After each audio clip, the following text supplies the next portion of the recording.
We are looking forward to another beautiful day across Indianapolis. 6 o'clock.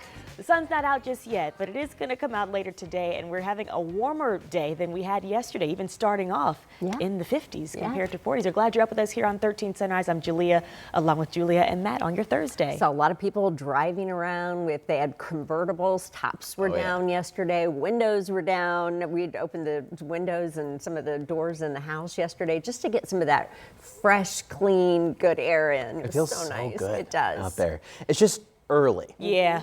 That's it. That's why it's so exciting, though. Yeah, when we start to move into fall like we should, we'll be dreading it. But we're going back in time, like to the summer this weekend. Yes, very gradually. It's not going to hit you all at once. Good. But we'll warm up gradually. We have a wonderful Labor Day weekend. You're going to love it. We just have to get some showers out of here today, and then we'll be smooth sailing. Today. How about that? I think that's a good trade-off, I think, as we head to the weekend.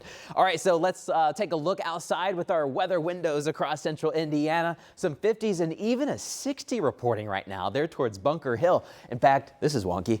The farther north and west you go, the warmer we are. We're a little bit more connected with the south wind this morning. Indianapolis, not a bad start. It's 57, but you can really see those mostly cloudy skies in Carmel right now, 56. We have some spotty showers on the way. Dry for now, but here in just about an hour or 2 hours, we'll start to watch some of the light rain showers move in. But it is a quiet, comfortable start out there this morning. A little bit warmer than yesterday morning. You see now we're at 62 in Kokomo, 59 in Lafayette. So you see those yellowish colors with those warmer air farther to the north and west. But live Doppler 13, we're starting to track a few light showers. Now, a few of these radar returns just ground clutter. In fact, these are some windmill farms that you can see. But some light showers are starting to move into Cass and Carroll counties. Good morning in Miami County. Right around Kokomo, we've got a couple sprinkles and a few sprinkles trying to make their way into parts of Boone and Tipton counties too. But some rain is on the way. We're going to time this out for you, and then maybe another round later this afternoon. Cooler air on the backside. But how much cooler will it get? We'll talk about that in a moment. But right now, let's talk about traffic this morning. 2 minutes after 6, we are really quiet. There are a couple construction concerns that you need to know about. Maybe not concerns, probably too much of a strong word, but some cones that you need to watch out for this morning along I-70. Around Indianapolis, we're fine, but this is the live look there in Greenfield. These folks with the taillights are headed eastbound. You can see we're down to 2 lanes there. They got some construction cones out. All westbound lanes are open, but eastbound lanes to Newcastle, Richmond, we have a couple lanes closed. You can see the arrow there by Centerville Road in Wayne County. Westbound lanes headed to Wilbur Wright in Newcastle. We do only have 1 lane open. I just ran under the pew, and then I covered my head. My friend Victor, saved me, though, because he laid on top of me, but he got hit. Just heartbreaking words to hear from a 10-year-old boy exposed to something no one ever should be, a shooting inside a Catholic church where a gunman opened fire, killing 2 children and injuring more than a dozen others. And this was the first week back to school for those kids. The Minneapolis community still in shock this morning after that tragic mass shooting. Last night, there were so many vigils to remember and honor those victims. Our Marina Silva is in studio this morning, joining us with the very latest information on what we know this morning. Marina? Well, right now, Minneapolis police are still connecting how the shooter was connected to the school. We know the 23-year-old shooter was possibly a student at the Catholic school for a year. We're also working to get an update on the condition of those injured children. Now, as the community continues to come to gripes with what was another tragedy. Overnight, multiple vigils across the city to honor those students and teachers. Thousands of community members filling in side by side with tears in their eyes and just praying for those 2 children who died and the 17 other people in the hospital, and the future what the community now faces, while wishing this day never happened. I certainly wish that there was something that we could do that would unwind the time of this day, and that we would be able to repair the great hurt that has occurred. Moms Demand Action also held a vigil calling for an end to gun violence. More vigils are expected to happen today, and reaction is coming in from all over the country, including right here in Indianapolis. The Archdiocese of Indianapolis posted on Facebook saying, "Our prayers are with the victims, their families, student, faculty, and staff during this heartbreaking time. Let us unite in prayer for peace, healing, and an end to violence. And may our Catholic schools shine on beacons of hope and compassion." Now, we're also learning the FBI is investigating this shooting as a hate crime targeting Catholics. We're looking into the latest, and we'll provide an update to you in about 30 minutes.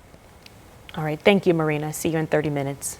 Well, this morning, state police confirm a man killed by Decatur County law enforcement is the one who first pointed his gun at them. This was around 2:30 yesterday afternoon, just northeast of Greensburg. You can see here this area on the map. According to state police, deputies saw a car with a passenger believed to be involved in a Ripley County criminal investigation. Now, after officers stopped that car, they called for each person to get out of the vehicle individually. They say that's when one suspect, Travis Manleaf, left the car armed and pointed that gun at officers. State police say 2 Decatur County deputies and 1 Greensburg police officer fired their weapons. The man was hit and died at the scene, with no one else hurt. Well, this morning, we now know a man faces charges in connection with a bar fight that critically injured someone, and that person is still in the hospital. Police say the fight happened earlier this month at that place bar on the south side. Officers say video footage and information from witnesses helped lead to the arrest of security guard Terrence Lambert. He's now charged with aggravated battery. Lambert is expected in court this morning for his initial hearing.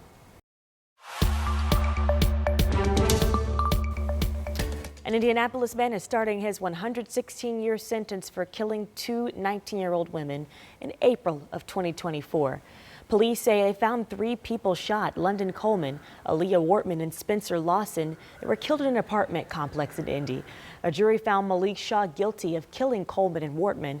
Their loved ones were brought to tears as they expressed just how frustrated they were in the courtroom. Life goes on for him. He's breathing. He gets to eat 3 times a day. He gets to chirp around or play on an iPad because he had good behavior. We have to go home and talk to a rock in a cemetery. Masked like a coward and gunned down my 2 unarmed teenage nieces in broad daylight, like their lives meant nothing. I'm here to say they did mean something to their family and friends. Well, during his trial last month, prosecutors also tried Shaw on a 3rd murder charge, but the jury was deadlocked on that count related to the death of 27-year-old Spencer Lawson. Shaw is expected back in court next month.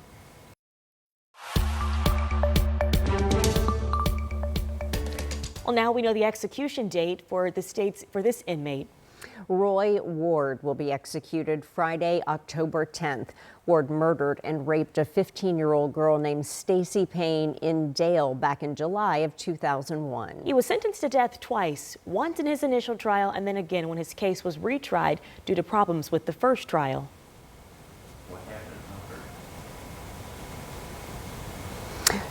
Well, this morning we're hearing from Governor Mike Braun on the redistricting talks happening in the state of Indiana.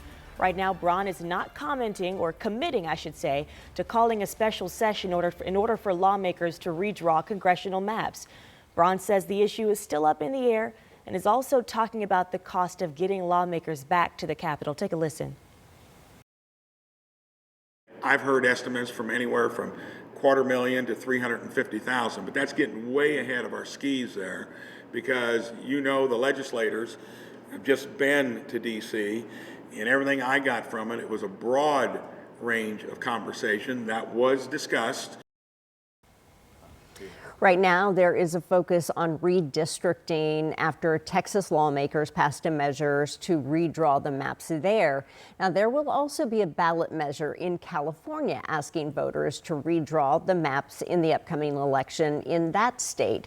Typically, congressional districts are redrawn once every 10 years after the census. Well, neighbors in the Martindale-Brightwood area are celebrating a bright future in a unique way.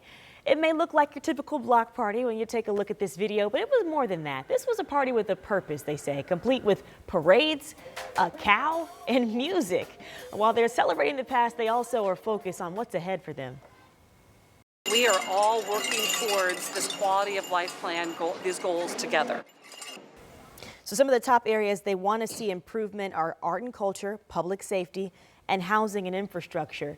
That's part of the Quality of Life Plan, 3 years in the making, which is a 5-year strategy to celebrate Martindale-Brightwood's history and build for the future, with a focus on things like we said, art and culture, public safety, housing, and infrastructure.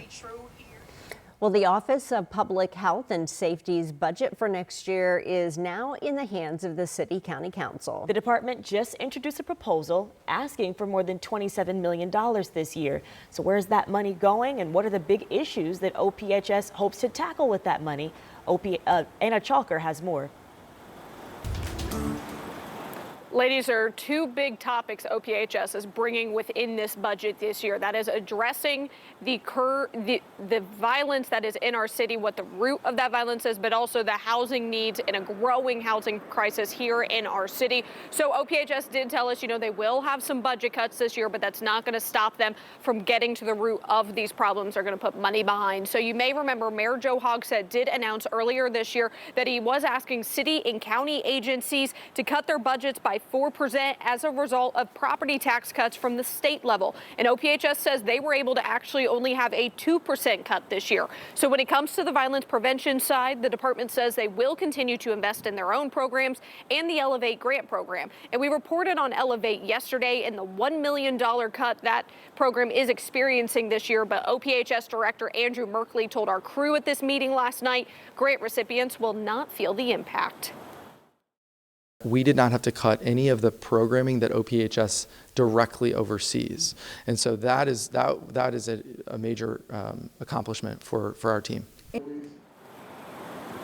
The other big part of this, housing in this budget, Merkley says $500,000 will go towards the tenant advocacy program and dealing with all of the evictions that people are facing here in the city. Now, the budget was not the only thing on the agenda within this committee meeting last night. Two big proposals, one of them talking about the curfew and how to hold parents accountable if their child breaks the curfew law. So coming up at 6:30, we'll show you why some counselors are saying this needed to happen, but others are saying this shouldn't happen just yet.